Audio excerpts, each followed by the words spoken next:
അപ്പം നമ്മൾ ബീഫ് മേടിച്ചുകൊണ്ട് വന്നില്ലായിരുന്നു ഗൈസ്. അത് അപ്പം തന്നെയാണ് നുറുക്കിയത്. ഇത് നിൽക്കണുണ്ടോ അപ്പൻ?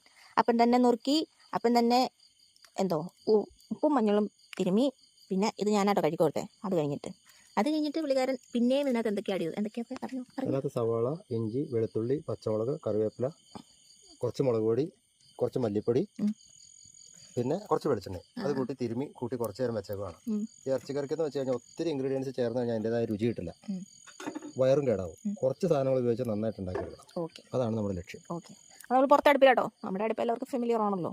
നമ്മൾ രാത്രി തന്നെ ഇത് പ്രിപ്പയർ ചെയ്ത് വെക്കാൻ പോവുകയാണ്. രാവിലെ എടുത്ത് തിന്നാൽ മതിയോ ചൂടാക്കിയിട്ട്. എങ്ങനെയുണ്ട്? എപ്പടിയും കുറച്ച് വെള്ളം ഒഴിക്കാം. ഓക്കെ, എന്നാലും നന്നായിട്ട് വേവുള്ളൂ. പോത്തിറച്ചിയല്ലേ, നന്നായിട്ട് വെള്ളത്തിലിരുന്ന് നല്ല തീയിൽ വേവണം. ഓക്കെ, നല്ല ഓട്ടുകല്ലാട്ടത് അല്ല തിളക്കണ്ടപ്പാ. അപ്പോൾ അത് തന്നെ ഇളകി വന്നോളൂ. ഓക്കെ, അടച്ചു വയ്ക്കാം.